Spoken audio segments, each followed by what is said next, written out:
నమస్కారం, నేను Sahasra. Welcome to our channel. మాజీ సీఎం జగన్ పైన దాదాపుగా 11 సిబిఐ కేసులు, 9 డైరెక్టరేట్ ఎన్ఫోర్స్మెంట్ కేసులు ఉండడం మనందరికీ తెలిసిందే. ఇవన్నీ కూడా పిటిషన్లు ఆల్రెడీ దాఖలు చేశారు. కోర్టు విచారణ కూడా చేపడతా ఉంది. అయితే గత 5 ఏళ్లలో అతను ముఖ్యమంత్రిగా పనిచేస్తూ బిజీ ఉండడం వల్ల మరి అతనే అధికారంలో ఉన్నాడు కాబట్టి ఇప్పటి వరకు కోర్టుకి వాయిదాల మీద వాయిదాలు పెడుతూ ఇప్పటి వరకు హాజరు కాలేని పరిస్థితిలో ఉన్నటువంటి జగన్మోహన్ రెడ్డికి ఇప్పుడు ఒక సిచ్యువేషన్ అయితే రాబోతుంది. ఖచ్చితంగా రోజువారీ విచారణకి ఖచ్చితంగా హాజరు కావాలని అయితే ఈసారి హైకోర్టు మాత్రం ఆదేశించింది. మరి నిజంగానే ఈసారి హైదరాబాద్ రెగ్యులర్గా వచ్చి కోర్టుకి హాజరవుతారా అనే అంశాల మీద మనతో పాటు ఉన్నారు ఏపీకి సంబంధించిన ఒక వ్యక్తి. తను అడిగి విషయాలు తెలుసుకుందాం. నమస్తే అండి. నమస్తే అండి.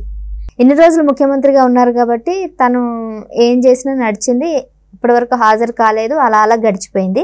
కానీ ఈసారి మాత్రం అధికారం మారింది కాబట్టి ఈసారి హైకోర్టులో ఏవైతే పెండింగ్లో ఉన్న కేసులు కానీ దాదాపుగా 134 కేసులు అయితే తన మీద, అంటే విజయసాయి రెడ్డి, జగన్మోహన్ రెడ్డి, ఇంకా వాళ్ళతో పాటు ఇంకొంతమంది పలువురు వాళ్ళ నాయకులందరి మీద కూడా ఇన్ని కేసులు అయితే ఉన్నాయి.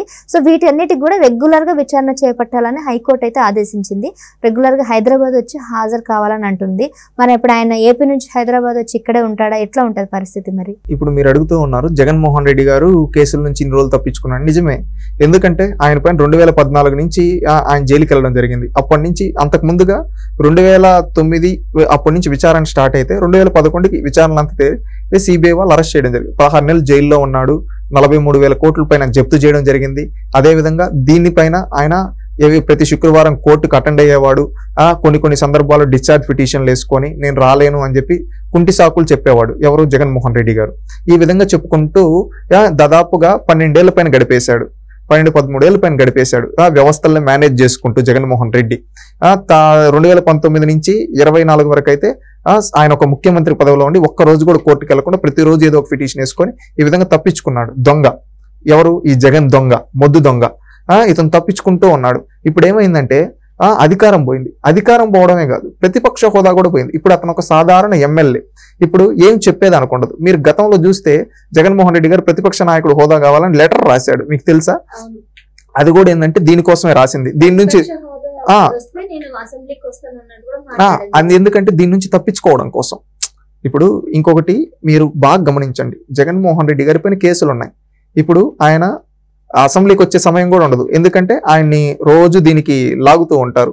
ఎందుకంటే కేసులకు అటెండ్ అవ్వాలి కదా, ప్రయారిటీ. నువ్వు ఎమ్మెల్యే కదా, ఏం కాదు, ఫస్ట్ అటెండ్ అవ్వంటారు. ప్రతిపక్ష నాయకుడు అంటే నాది ఇంపార్టెంట్ బిల్లు ఉంది, ఈ విధంగా ఉందని చెప్పి తప్పించుకోవచ్చు కదా. మళ్ళీ ఇంకొకటి ఈయన అరెస్ట్ చేయాలంటే రాష్ట్రంలో గవర్నమెంట్ దగ్గర పర్మిషన్ తీసుకోవాలి కదా. ఒకవేళ పర్మిషన్ ఇస్తే కక్ష సాధింపు అని చెప్పేయచ్చు, ఎందుకంటే వీళ్ళపైన దోసేయచ్చు. ఆ విధంగా రాజకీయం చేద్దాం అనుకున్నాడు, కానీ కుదరలేదు అది. ఇప్పుడు ఏంటంటే జగన్మోహన్ రెడ్డి క్లారిటీగా మనం చూస్తే ఏమీ లేదు, ఇంకా విచారణకు అటెండ్ అవ్వాల్సి వచ్చినట్టు. మొన్నేదో బెంగళూరుకి పోయేసి వచ్చాడు. ఇప్పుడు ఏమంటే ఖచ్చితంగా దీనికి రావాల్సి ఉంటుంది కోర్టుకు వస్తే ఇక్కడ హైదరాబాద్ లో ఉంటాడా, లేకపోతే తాడేపల్లి ప్యాలెస్ లో ఉంటాడా, వైజాగ్ ప్యాలెస్ లో ఉంటాడా, చెన్నైలో ఉంటాడో మనకు తెలియదు. ఎందుకంటే ఆయనకు ఊరికి ఒక ప్యాలెస్ ఉంది.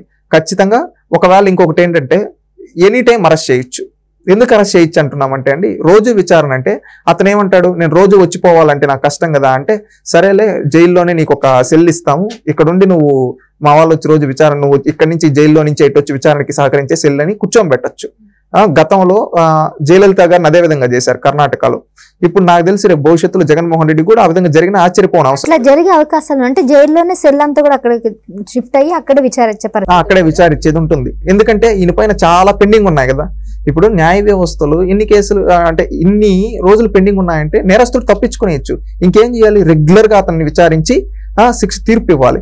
అందుకని ఏంటంటే ఈ దొంగని, ఎవరు ఈ మొద్దు దొంగ జగన్ని ఇంకా జైల్లో పెట్టి రోజు విచారించినా గానీ సంవత్సరాలు పడుతుంది. ఎందుకంటే ఆయన పైన అన్ని పిటిషన్లు ఉన్నాయి. అన్ని పిటిషన్ల విచారణ అంటే ఇప్పుడు 5 ఏళ్ళు తప్పించుకున్నాడు, ఒక్కదానికి కూడా అటెండ్ అవ్వలేదు. గతంలో శుక్రవారం అని చెప్పి మిగతా అప్పుడు కూడా కొన్ని పిటిషన్లు వేశాడు. అవి అన్ని కలిపితే దాదాపు 6-7 ఏళ్ళ సంవత్సరాల నుంచి తప్పించుకొని తిరుగుతా ఉన్నాడు. ఏంటి మన రోజుల లెక్కేసుకున్నా ఆ విధంగా అంటే అవి రోజు 24 గంటలు విచారించినా గానీ ఇంకా ఉంటాయి పెండింగ్. అవునా కదా? ఆ విధంగా ఇవి అన్ని విచారిస్తూ ఉంటే జగన్మోహన్ రెడ్డి యాడికి వస్తాడు ఇంటికి? దీనికి పోయే టైం కూడా ఉండదు కరెక్ట్ గా విచారిస్తే. అందుకని ఏమంటే జైల్లోనే ఒక సెల్ ఏర్పాటు చేసి అరెస్ట్ చేసి ఆ జైల్లో నుంచి విచారణకు రోజు సహకరించమని చెప్పి జైల్లోనే పెడతారు. ఆ విధంగా పెట్టే ఛాన్స్ ఉంది. బహుశా అది నాంపల్లి కోర్టు జైలు వచ్చి చెంచలగూడ జైలు కదండి, అక్కడ పెట్టి ఇతన్ని బయటికి తీసుకొని రావాలన్నా కానీ మళ్ళీ ఇవి ఉంటాయి కాబట్టి సమ్ సెక్యూరిటీ రీజన్స్, ఇవి నేను విఐపి ఇవి అంటాడు కదా, అందుకోసం ఒక సెపరేట్ సెల్ ఏర్పాటు చేసి అక్కడే అధికారులు వచ్చి విచారించి దానిపైన తీర్పు ఇచ్చే అవకాశం కూడా ఉంటుంది. ఇప్పుడు హైకోర్టుకు సంబంధించిన సిబ్బంది అంతా కూడా చెంచల్గూడ జైలుకి వెళ్ళి అక్కడ ఒక సెట్ అంతా ప్రిపేర్ చేసి డైలీ విచారణ అక్కడ జరుగుతుంది.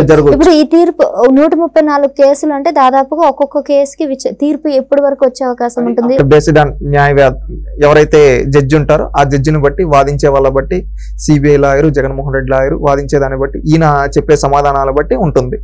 అది ఖచ్చితంగా జగన్మోహన్ రెడ్డి గారు దొంగ ఎన్ని రోజులు తప్పించుకోగలుగుతాడు? జగన్మోహన్ రెడ్డి దొంగ 1 రోజు 2 రోజులు, ఫైనల్ గా ఏంటి శ్రీకృష్ణ జన్మస్థానంకి వెళ్లాల్సిందే. ఎందుకంటే ఇన్ని రోజులు తప్పించుకొని తిరిగాడు, రేపు భవిష్యత్తులో ఖచ్చితంగా జైలుకి వెళ్తాడు, ఇంకా బయటకు రావడం ఉండదు, ఇంకా శేష జీవితం కూడా అక్కడే.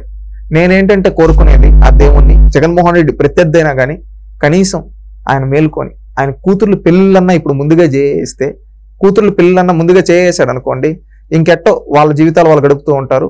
ఇంకా ఈయన బయటకు వచ్చేటప్పటికి వాళ్ళ పిల్లలన్నా, వాళ్ళ కూతురు పిల్లలు ఉంటారు, వాళ్ళన్నా పెద్దోళ్ళు అవుతారు. పెద్దోళ్ళు అయిన తర్వాత వాళ్ళతో అన్నా గడిపి అప్పుడన్నా మారతాడని కోరుకుంటూ ఉన్నాను. ఎందుకంటే ఇంకెళ్తే మళ్ళీ అప్పుడు జైలు నుంచి వచ్చి మళ్ళీ ఆ పెళ్లికి రావాలి, అప్పుడు సెక్యూరిటీ రీజన్స్, మళ్ళీ గవర్నమెంట్ కి డబ్బులు వేస్ట్. ఇప్పుడే ముందుగా చేస్తే ఆ జైలుకి వెళ్ళిపోతే జీవితం అక్కడే కూర్చో ఉంటాడు. ఇంకా ఆయన వయసు అయిపోయిన తర్వాత ఖచ్చితంగా ఏదో ఒక దాని కింద ఏదో ఒక రిక్వెస్ట్ పిటిషన్ పెట్టుకుంటాడు, రిలీజ్ చేస్తారు. రిలీజ్ చేసిన తర్వాత బయటకు వచ్చి ఈ పిచ్చి వాగుళ్ళు వాకుండా కనీసం వాళ్ళ పిల్లలన్నా పుడితే మనవరాళ్ళు మనవలతో ఆడుకుంటూ శేష జీవితం గడుపుతాడు, ఆరోగ్యంగా ఉంటాడని నేను కోరుకుంటూ ఉన్నాను. జగన్మోహన్ రెడ్డి మంచి కోరే వ్యక్తిగా. కానీ ఇప్పుడు ఆ డిశ్చార్జ్ పిటిషన్లు వేయడం కానీ, ఆయన అసలు కోర్టుకి వాయిదాలు ఇంకా తప్పించుకునేది అనుకోండి, ఇంకా తప్పించుకోలేడు. ఇంక ఎమ్మెల్యే, సాధారణ ఎమ్మెల్యే, నువ్వు ఎమ్మెల్యే రా అంటారు, ఈ నెగస్టాల్ చేశాడు అనుకో లాక్కుని ఎత్తుకొని పోతారు అంతే. ఎందుకంటే చట్టం దృష్టిలో 1 రోజు తప్పించుకోవచ్చు, 2 రోజులు తప్పించుకోవచ్చు. 7 ఏళ్ళు 11 ఏళ్ళుగా తప్పించుకొని తిరుగుతూనే ఉన్నాడు. అవి విచారిస్తే సంవత్సరాలు సరిపోతుంది.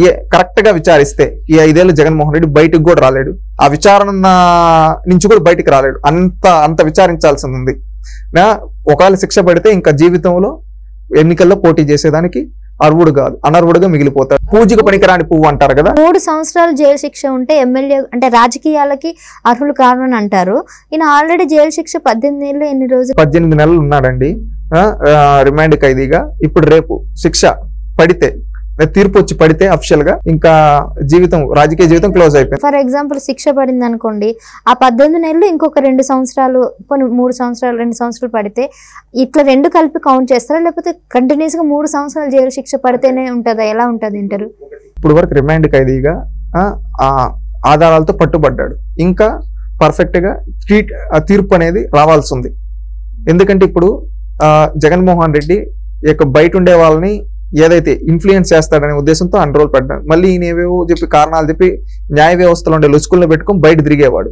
ఇప్పుడు ఏమైంది, విచారణ ఇన్నేళ్ళు తప్పించుకున్నాడు. ఇంకా వెళ్తే తీర్పు వచ్చింది అనుకోండి, దానిపైన బెయిల్ ఉండవు, రిక్వెస్ట్ పెట్టుకొని ఏదైనా 1 రోజు చెల్లిపోవాల్సిందే.